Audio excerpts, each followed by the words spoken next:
And we live. Happy Wednesday and welcome to another Everybody Can't Go Convo. I'm your host, Jessi Holley, and as you can see, we have done a couple of changes to the Everybody Can't Go Convo studio. And today with me, I have Chop of ChopHouse Media Group, who, I know you guys check out the socials. I know you guys see the amazing edits and the upgrades we've had around here for this year. And all of that is due to this mastermind right here. Thank you for coming on with us today, Chop. Hey, what it do? What up, though? What y'all be saying in Detroit? What up, though? What's happening? We be saying what up, though. Thank you for having me. Of course. Okay, so even though you are the most awesome editor ever, that's not why I got you on today. Y'all know that I be wanting to dig into it. So No Diddy. No Diddy. So, go ahead and give a brief intro of yourself to the audience. Like, let us know where you from, a little bit about you, background about your business. Ooh wee. All right, that's like the first day of school question. All right, what's up, everybody? It is I, Tevin Chapo. Friends call me Chop. I am from the east side of Atlanta, Latonia, Georgia, specifically, by way of Chicago, and my family moved there when I was very young. I'm not as young as I look. But been there for a while, spent my whole life there. And I am a videographer by trade, specifically a podcaster, and I am the owner of ChopHouse Media Group. ChopHouse Media Group, essentially what we do is we facilitate podcasting for entrepreneurs and businesses to grow their community and their brand through the podcasting space. We also do marketing content for brands and businesses as well, such as ads, social media content. Things of that nature as well, but primarily our bread and butter is through podcasting. So that's shooting, editing, producing, strategizing as well. Just anything and everything you need to facilitate a smooth and easy podcast experience, we facilitate at ChopHouse Media Group. Okay, that's what's up. So as you can see, what that looks like in real time if you are a longtime listener. And if not, go back and binge all of the rest of the episodes that have previously been dropped. So today I wanted to dig into the concept of hiding and pretending. And okay. I know the audience, I know y'all like hiding and pretending. Ooh, like you gonna say this to this man's face? What I want to dive into for you guys is, are you really okay when you say, I'm fine?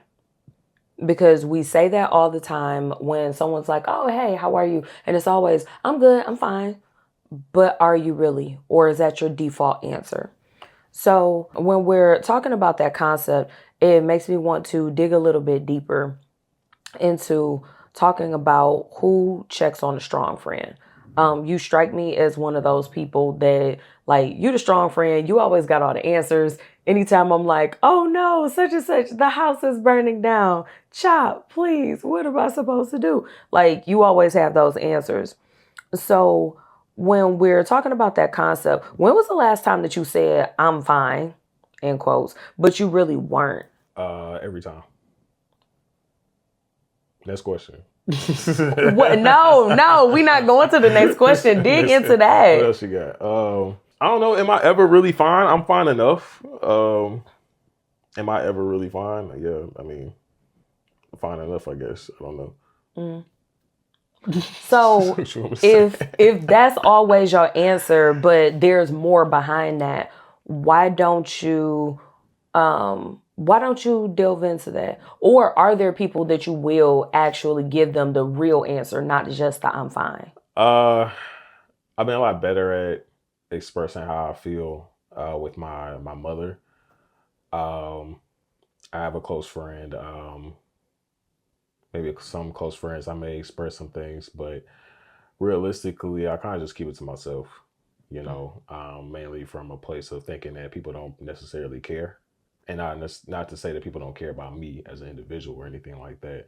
But just like, I can't expect people to care about my problems more than me, because to be frank about it, I can only care but so much about other people's stuff. I spent a lot of years of my life giving a lot of myself to people. And it kind of brought me to this point where I'm pretty much drained of that. Mm-hmm. So it's kind of like a vice versa effect. I wouldn't expect that from somebody else either. Like, you're going through what you're going through in your problems, your life, whatever that may be.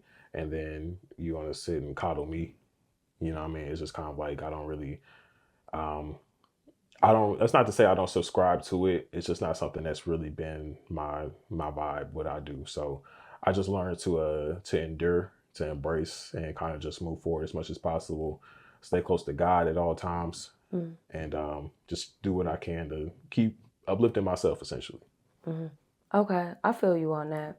Um, I mean, it's like I'm like, oh my gosh, when I'm hearing it from somebody else, but I can see a lot of that in myself as well. And I know that like it's it's easy to do if that's like part of your personality type. That it's like, yep, nope, I'll just figure it out. Or you don't want to bring your problems to somebody else. I do get on folks about robbing other people of the opportunity to be a blessing when you need help. Whether that's you need to talk to somebody, you need to vent. Like, there have been so many times where, even in the midst of all of my stuff, I just recently had a conversation a few weeks ago. There was an associate of mine who she knew that I would have good advice for her, but she didn't want to call me to talk about everything that was happening with her because she's like, but you're just so happy. I didn't want to burden you with. And I'm like, girl, I have my own go through. Like, sometimes it's a welcome distraction to be able to help somebody else or walk them through or help them through or offer advice or lend an ear for whatever it is that they're going through. And so sometimes it's actually the reverse effect. Now, I'm not saying everybody, y'all already know what I say. Boundaries, and don't go telling all your business to everybody. I'm talking about venting to someone who is a safe space and someone who they're open and have capacity for that. Those caveats, because y'all not about to quote me out here and be out here acting a fool. So with that being said, it made me think to myself, I need to be more open and allow for that, that if I am feeling a type of way, think through like, okay, how am I feeling? And what way do I want to express that? Do I need to talk to somebody else about it? Would talking to somebody else about it even help me in a situation, or at least, help me feel better? For sure. Versus like, I mean, I'm always going to say pray about it. We love Jesus around here. So, Amen. whatever God you subscribe to or spirituality that you subscribe to. But at the end of the day, I'm like, I know that prayer is needed, but sometimes we do need to also get it out, in the earthly realm to wise counsel and wise counsel only, because at this point, ain't nobody got time for the foolishness. No So doubt. Word. when you say I'm fine, it kind of sounds like a need to hide a part of you. Why do you feel like you need to like hide that part from people? Is it does it have anything to do with like how I talked about like people being in a safe space? Does it have anything to do with some external factors like other people, or is it just a you thing? I think it comes from a variety of things. For one, I've given a lot of my time and effort to people that aren't necessarily in my life anymore. And that's Mm-hmm. not even to say that they passed away or anything like that. They're just not in my life. People who may have perpetrated the concept of having a safe space around them, Mm, just to not necessarily be around when things really get going. It's pretty easy to say it's a safe space when there's nothing happening. But that's true. when things we really need a safe space for happen, and they're not around, or they switch up on you, or they feel like they can't necessarily take whatever's going on, then it kind of just leads to like disappearance, or just leading to like distance. So it kind of got me to a point where I would rather just you know internalize it, whether it's healthy or not, and just be able to just move forward as much as possible. Even in terms of like speaking to my mother, um, that recently started happening in the last like maybe 8 years or so. Mm, Before that, I was super close off to everybody, so it didn't really matter who it was, and I sought out a lot of those relationships with women that I was dating at the time as well. And again, just a lot of those ended up being temporary situations. So it kind of just led me to a point of being more closed off when it comes to how I feel about things. And then honestly, like, just being a straight black man in America, people don't care about our problems as much as they talk about it. All right, we can sit here and be the whole, oh, like mental health matters. Like, first of all, mental health wasn't even a word till about 5 years ago. So that we can act like that been around forever, and y'all want to hug your favorite black man. Well, clearly, you know what I'm saying, it's still a lot more work that needs to be done on stuff like that. Because even when it comes to talking to like fellow men about these things, it's not really a place that I ever felt comfortable speaking to another male about how I felt about things. Where I had a stepfather in my younger years of life that I didn't particularly have the most comfortable relationship with. I had friends from different walks of life, to say the least, but I didn't necessarily feel comfortable expressing my feelings, and we never really had those types of relationships anyway. And like I said, I tried to develop those relationships with women I was dating, but it never really manifested into something long term or something that truly was a safe space for these things. So even like female friends, things of that nature, like I could only like dispose but so much of myself to them. And it just kind of like got to a point where I was like, I really need to figure out my own problems and just kind of really deal with things myself. And then me being like, quote unquote, the strong friend, having to essentially help people out, give people advice, and do what I can for them.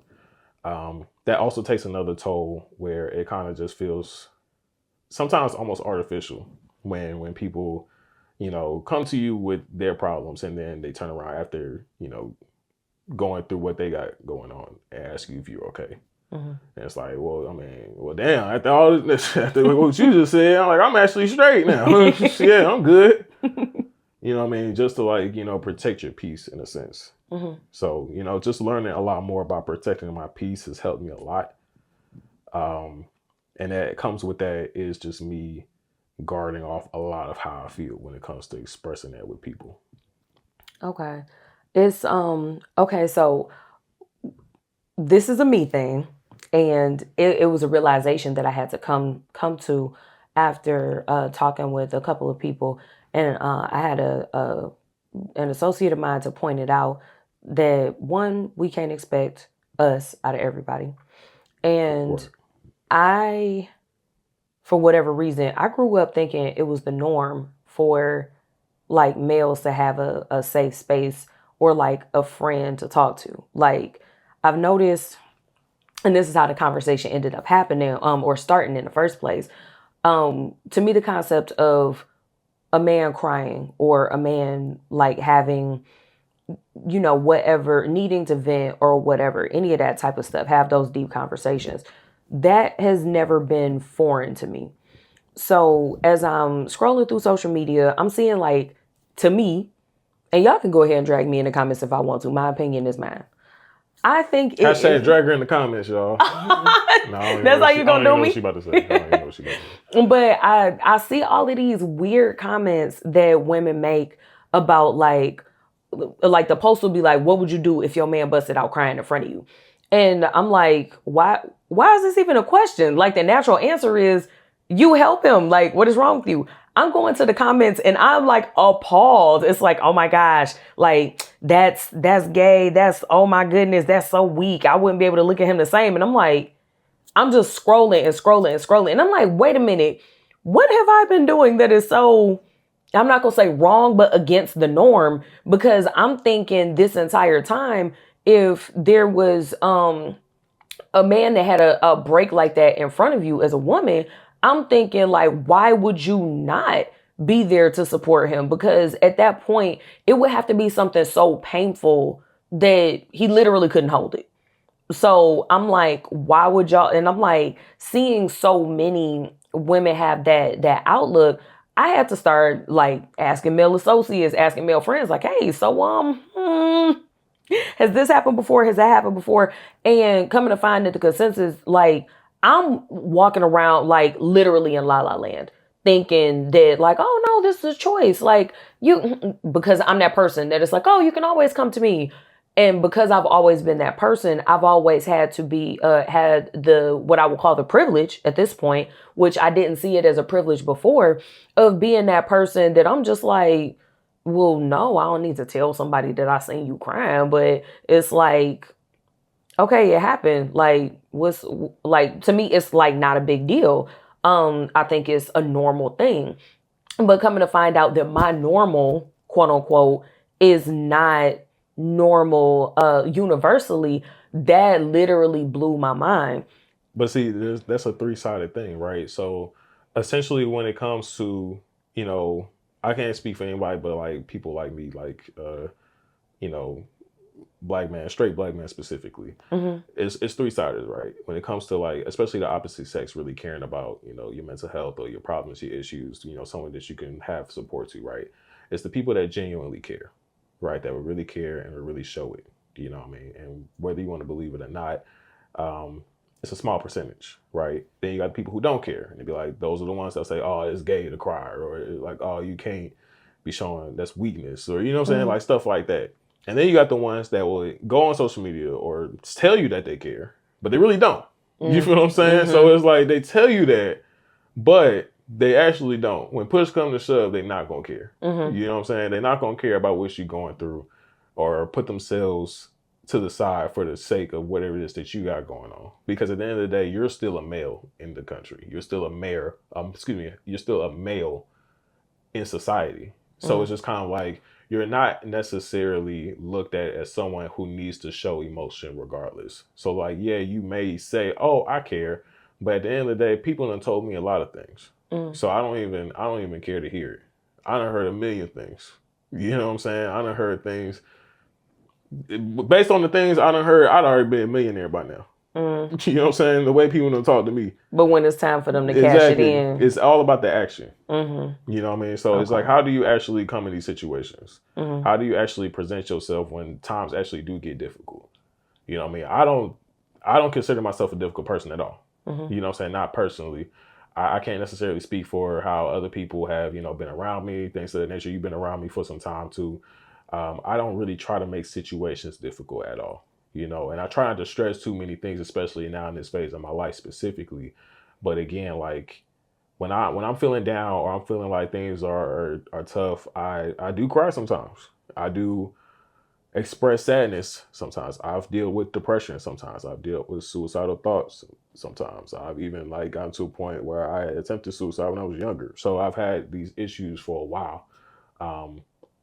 So I kind of just had to maneuver through it. And at the same time, it's just that, again, there's a stigma behind it when I was younger. And now I got older, it's not as much of a stigma for mental health when it comes to men.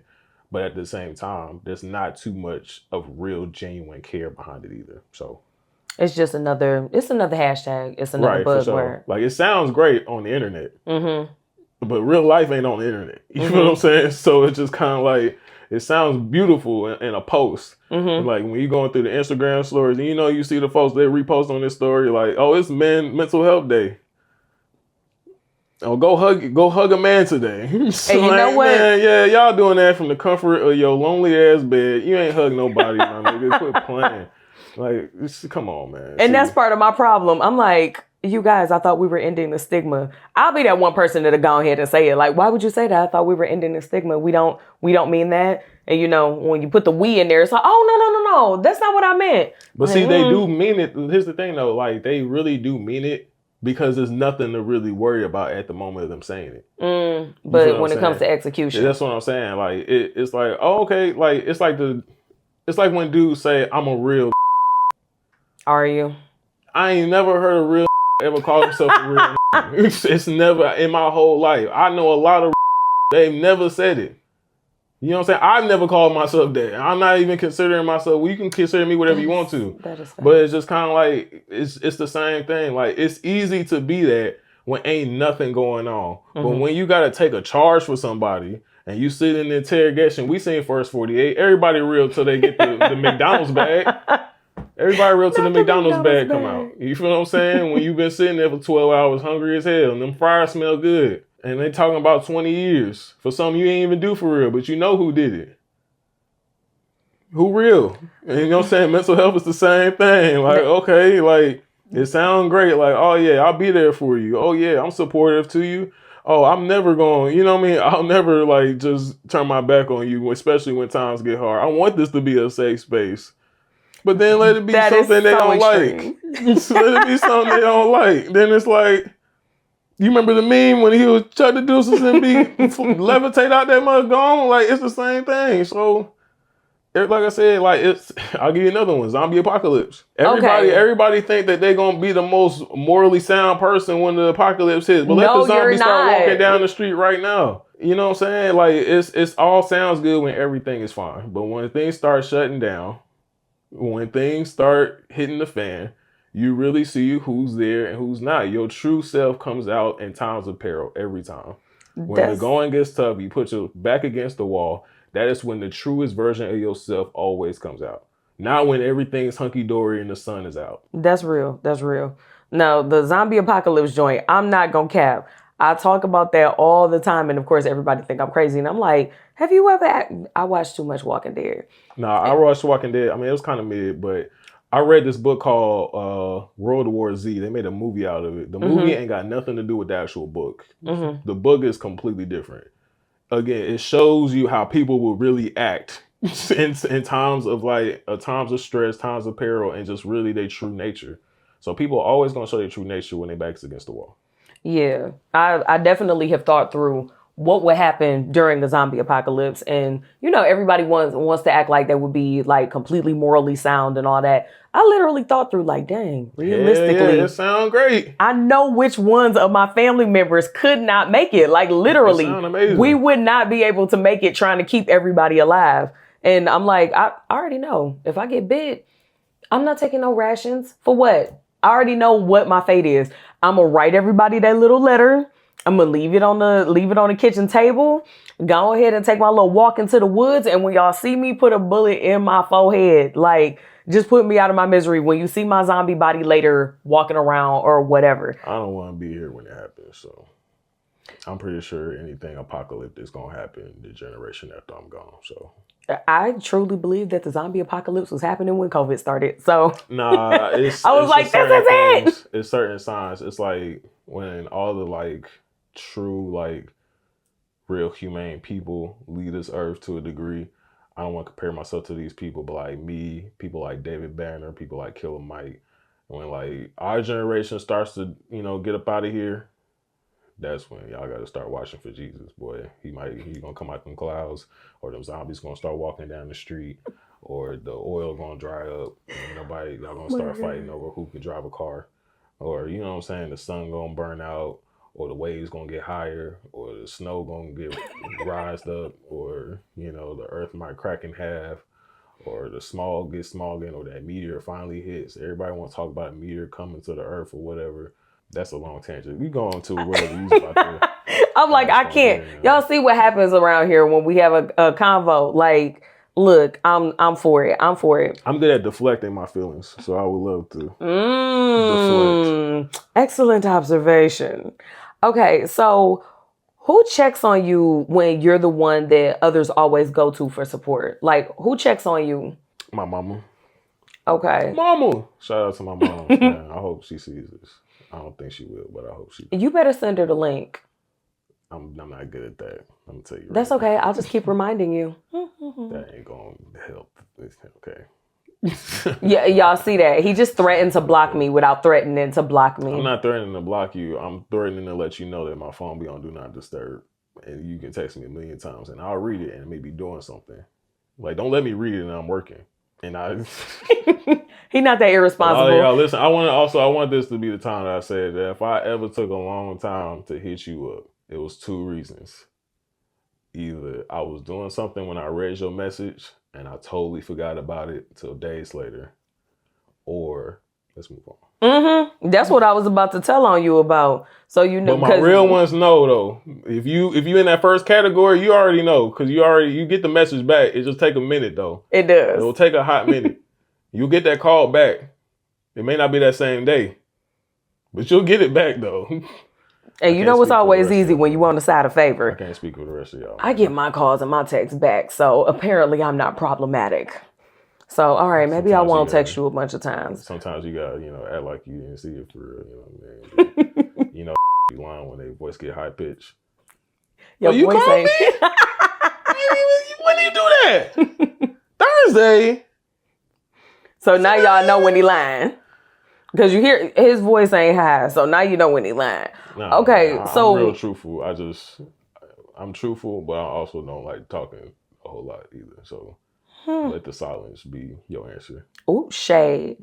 Okay, so... Let's go ahead. As far as who checks on you when you're the person that other people always go to, you said that your mom always checks on you. For sure. Are there other people that check on you, but you kind of just, like you said, you deflect and kind of just give them the... Yeah, honestly, I want to give a shout out to my boy Kevin. Shoot me Kev, Raw File Media, whatever his monocle is going by now. Moniker, I said monocle, that's crazy. Shout out to my boy Kev, man. Listen, that's my brother, man. Hey, Kevin. He definitely, you know Kev, man. Yeah, she knows Kev too. He's definitely another dope videographer, man. And he definitely checks on me as well. He hits me up like my mama. Like, you know when your mama hits you up right when you're doing something? He just knows, man. I don't know if he knows my schedule or something telepathically, but he'll definitely reach out, man. That's my brother for sure. Also want to give a big shout out to my homie Jason, another videographer. He's been like kind of like a big brother mentor type person in my life, you know, really since high school. And, you know, we still work together to this day in just various projects, and we definitely tap in pretty frequently. You know, so he's like, those are like some of the places where I feel most comfortable kind of just expressing how I feel. And, you know, that's not a diss or slight to any of my other friends. You know, it's just kind of like just where I'm at right now. But aside from them, be my mother for sure. That's like my big three in terms of like confiding how I'm feeling and stuff like that. I love my sister. And I'm, you know, want to make sure that I shout her out too. Sister! That's not a real Migo ad lib. But, you know, shout out to her. I think that given our relationship, you know, it was, you know, the typical brother-sister dynamic, but I never really felt super comfortable expressing like all of my feelings to her per se. I kind of took it as since she's my twin that she kind of feels at least some extent of whatever I'm going through anyway. So I kind of just wish her the best through that, because sometimes I'll be feeling low as hell. So I'm like, I hope you don't feel half as much. But yeah, shout out to her. And checks up on me, man. JR, I'm gonna throw him in there too. He taps in for sure just to see what's going on. He another one. I'd be busy when he calls, but he know. I mean, I'm sure there's probably somebody else. I don't know. It's just the ones come to mind for sure. Shout out to all my people, all my dogs. Like I said, you already know who you are. If you had to ask, then you already know where you stand. As long as it's a two-sided fence. Yeah, I'm in my villain era. You feel what I'm saying? We should go shit, 25, man. It's over with, man. You can have a favorite villain. You know what I mean? Favorite villain? Yeah. Favorite villain? No, I said you can have a favorite villain. As in, you're one of my favorite villains. Oh. As a villain, I don't care if you're no favorite. I'm not dealing with this. Okay, so... You think Dr. Doom pull up to the Legion and be like, oh, I'm the favorite villain of the world. I'm like, nigga, I'm finna terrorize these being my favorite, this ain't about you. Hey, man, let's carry on. I'll take over. I'll take this motherfucker. Welcome to the Everybody Can't Go with the next new host. Your boy. Everybody Can't Chop. A new show, man. You know what I'm saying? That's the evil version of Everybody Can't Go. Y'all, this is not what I promote. That, like, we talk about the healthy levels of communication. Man, and fuck all that, man. You ain't got to talk to none of these for real, man. Listen, all that communication shit is burnt out, man. These don't want to talk to you for real. They want to talk to you slimy. They want to tell you whatever they want you to hear. They just want to get you to spend some money with them and don't even be with you for real, man. No, Shade. No. I don't care about none of it. Either you real or you not. And you show it with action, not with words. I ain't hearing nothing. This is an after dark conversation. Real villain. Okay. So have you ever created a safe space where vulnerability is welcomed? Or are you surrounded by relationships that only accept the strong version of you? I mean, the ones I just named for sure. We have open dialogues. Like I said, my mother, Jason, Kev, JR, we have a lot more open communication with those things where vulnerability is more liable and accepted. Mm-hmm. Other than that, I kind of just show up as I am. You feel what I'm saying? I've learned to not wear all of my emotions on my face. Mm-hmm. I've been learned that I've been expressive, or even just not even from a sense of like I may even be in the zone of whatever's going on around me. So for instance, like you and somebody else can be having a conversation and y'all are talking loud enough for me to hear, but I could be zoned out thinking of something else. And then you're taking my facial expression to associate with whatever y'all talking about, but I really even barely heard it for real. Mm-hmm. So, just being more mindful of being not even only just how I wear my emotions, just physically, but just being more present when I'm in every room so that those situations don't happen either. And when you're present in the room, you don't really take the time to worry about your problems for real. Even just trying to answer your question is probably the most I reflected all the time we've been out here. We not in Georgia, by the way. I'm not going to disclose the location of where we at, but just know that I live in Georgia. Most everything I do is in Georgia. I do travel around, as you can see, because we're not in Georgia right now. But yeah, just definitely the core relationships that I have built up I guess a relatively safe space, or about as safe as I need it, just given where I'm at in life right now. Aside from that, like I said, just showing up where I am. I'm really always just a chill guy. I'm always just trying to crack a joke, lighten the mood when I am like interacting with people. So I don't necessarily dwell on negativity. I don't necessarily dwell on, any sadness I may be going through, especially when it comes to being present in the moment, like I said. So I hope I answered your question. No, it did. And I actually like some of the questions that I ask, of course, because I wrote the questions, like I have Right. time to reflect on it before I ask a person. But I like you just kind of click something for me that I don't necessarily think about it because I'm on the writing end of the questions. But Right. sometimes some of these questions, even though they're guiding the conversation and they're things that I'd like to talk about to highlight for the audience, I have had those moments of pause on my own where it's like, well, dang, I haven't really thought about it until you just asked. Because we're so used to just being ourselves, or being, the way we are, or around whoever we're around, and operating in a certain kind of way. Mm-hmm. And I can honestly say the only reason why I reflected on it as I was crafting the question, I'm like, oh, wait a minute.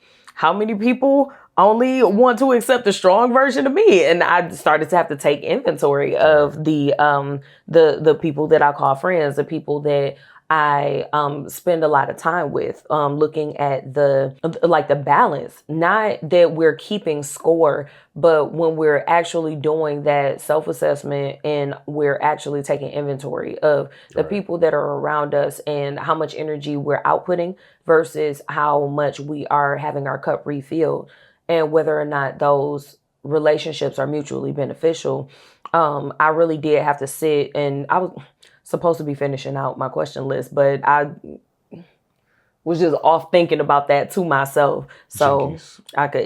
I could definitely, I could relate on that one, because it sounded good as long as it was from the interviewer's perspective. But when I had I had one of the moments.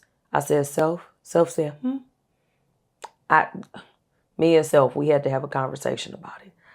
All right. So, my next question for you is, what would happen if you allowed yourself to say, I'm not okay today, to say that to yourself? Okay, to myself, I've learned to be better at giving myself grace in those situations. There's this whole thing about, showing up every day. But as a human being, I feel like everybody should know this. You don't necessarily do that ever. I think I saw a video on that as well. But like, you really just can't show up every day. It's just, or you can't even show up the same way every day because of just a variety of things. Like, there's a lot of things in life that are just outside of our control. So it's like showing up every day the same way consistently sounds great, but it's a facade. Some days you're just not okay. And when you're not okay, you just have to definitely take that time, reflect on what it is that's not making you okay, and learn how to just give yourself the rest, the grace, and whatever you need to recalibrate. So for me, when I'm not okay, when am I not okay? I'm feeling pretty down. I find it hard to do things at all other than maybe laying in bed watching TV. I'm usually not speaking to people, especially since I live by myself. That's super easy to do. I am typically not considerate of my health and wellness. So I may not be exercising, may not be eating the best that I could at the moment. Yeah, and I'm kind of just enduring that. So once I get into like that level of lowness or low vibrations or whatever you want to call it, I try to recognize it. I try to recognize why I feel that way. And now more than ever, I just try to realize that it's temporary. You Mm-hmm. know, I think that one thing that has helped me get through a lot of different things is realizing that everything is temporary. So everything that's good, bad, anything in between is temporary. So it gets replaced with something else that's good. It gets replaced with something else that's bad. Some things may be not as bad as things you've already went through. Some things may be worse. Some things may be not as good as something you've already had, or some things may be even better. You know, it's just, how life goes, the ebbs and flows of life. So, recognizing that it's temporary also gets me through it. I try not to sit in it longer than a day. Mm-hmm. Because even like I used to spend weeks, especially 2020 when my uncle passed away, when I first moved out of my mother's house that same year, maybe like, I want to say maybe a month later, maybe less than that, I spent that first like 2, 3 months of living on my own, just strictly eating junk food, drinking alcohol, just really just not taking care of myself at all. So I had to recalibrate. I went on a 7-day water fast and kind of just had to like reshape my life and, just recognize that I need to pick myself up from that situation. So, and then there's been times similar to that. That's just the one that kind of comes to mind. But, just again, not necessarily sitting in it for as long as I did that time, like 3 months or whatever. I want to just at most 24 hours, feel however you're going to feel about it.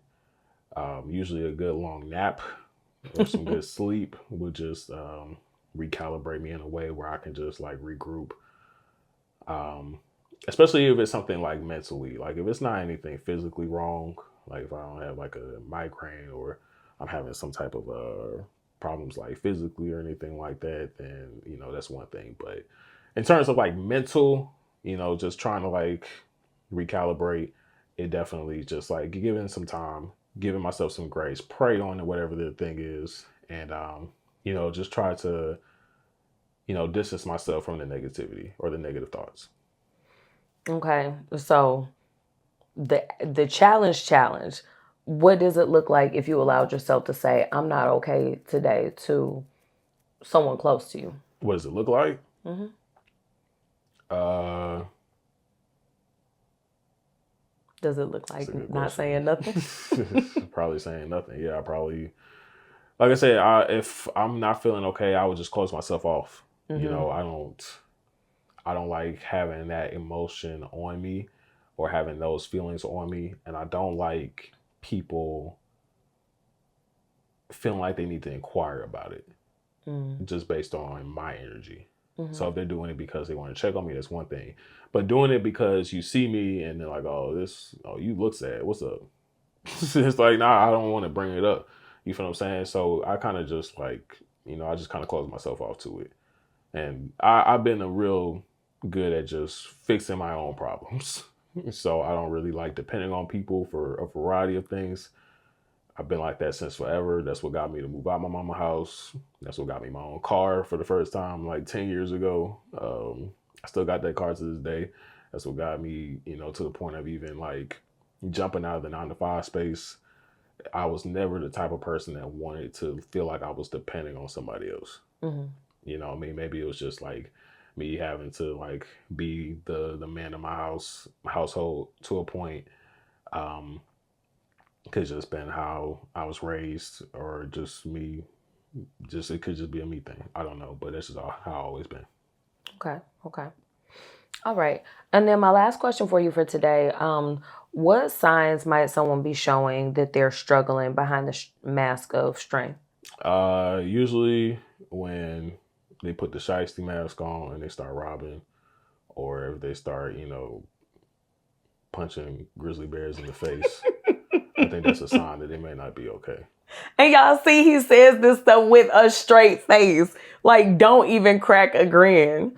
I mean, Oh listen, my if I God. saw somebody punch a grizzly bear in the face, I don't think they'd be all right.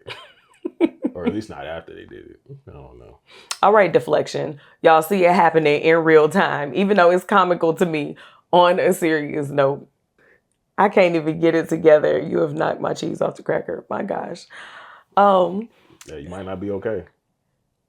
If the cheese I am in fact not okay right now. Cheese off the cracker, I'm losing it. Okay. I am losing it. I would encourage you guys to pay attention for some of the signs that your strong friend is struggling. So that strong friend sometimes it's easy to not notice that they disappeared because they're always doing something for somebody else. They're always working, always traveling, always busy, always doing something. But it would be nice that you would reach out to your strong friend, not so that they can be strong for you again, but just to say what up, just to see how they're doing. Question. I was just thinking about this. There's this one song by this one artist by the name of Gucci Mane. I'm not too sure if you know. Oh, Lord. And he had this one line where he said he would go to war with a grizzly bear. Do you think he was okay when he said that? Because I wonder sometimes, what was he going through? Like, what was he going through? Like, when he made I Think I Love Her, did Susie make a safe space for him? I don't really know, man. No, Susie wasn't a safe space. Like she literally said he thinks I love him. See, and that's what look, great example. Why would you think that's a safe space? That song sums up our whole conversation. Gucci think he loved, but that is ridiculous. She literally said she F's with all the hustlers. Exactly. So why would one assume that she's a safe space? Why would you even try to make that type of person Gucci a safe space? He thought he loved her. Okay. He thought he loved her. He made a whole hit record on it. I'm not going to even try to continue to keep it together, y'all. Listen, man, I'm trying to tell you. And give us your final closing thoughts. I mean, listen, honestly, create a safe space for yourself. Create a safe space for your friends. Always be at peace, whatever that looks like for you. Never do anything malicious or malice against somebody else that you wouldn't want done to yourself. Just walk with God, walk with positivity. Abundance will always come into your life no matter what. The sun always comes out after the cloudy days. And just know that cloudy days are just part of life. So you just keep moving forward, keep staying strong, and just make sure that when you do punch a grizzly bear that you're wearing gloves. Now y'all see why I keep around the best editor in the world. Oh, wait, come on, wait, don't do me like that. What? Editor, videographer, producer, strategist, social media marketer, whatever you need in your content, man. Come on now, listen, man. Listen, we go 3 cold, man. I'm talking about Ice Cold. I'm talking about Ice Age. I'm talking about Willie Mammoth. I'm talking about Ray Romano in the movie. You dig what I'm saying? We go 3 crazy, man. So listen, if you need anything content created for your business, any marketing strategies that you need for your business, if you need any social media ads done, and especially if you need podcasts, you make sure you hit up ChopHouseMediaGroup.com. Okay, you go straight to the website. We book free consultations. We'll talk you through the process of whatever it is that you need. You can also follow me on social media at Tevin El Chapo, TevinElChopo. Okay. And then ChopHouse Media Group is also on Instagram as well. ChopHouse Media Group is also on YouTube too. That's where my podcast, Chop Logic, is as well. Be sure to subscribe to the YouTube channel. And also subscribe to my second channel, also called Tevin El Chapo, where I do a faceless YouTube channel where we do reviews of TV shows, movies, anything in the creative space too. Y'all see how I didn't even have to ask him to do all that? It was just done. Because I already do this for a living, man. You hit up ChopHouse Media Group. Okay?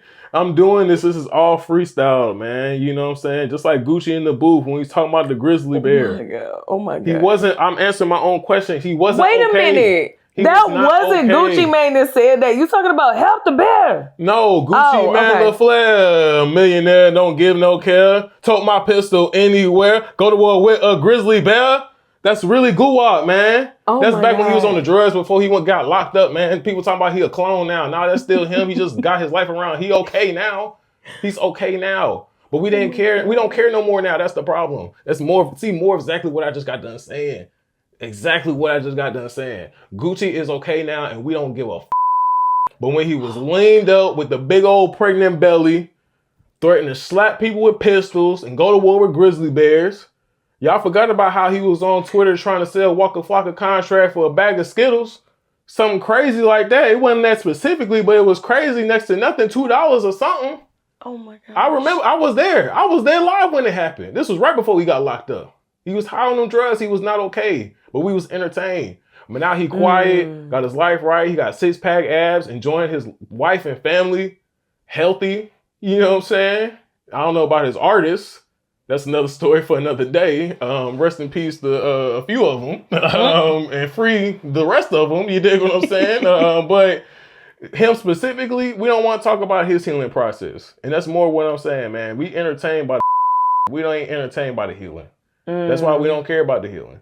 Hey, you was wilding out, but that's real though. So when you're looking at things from that perspective, definitely check yourself and look at which side of that thing you're on.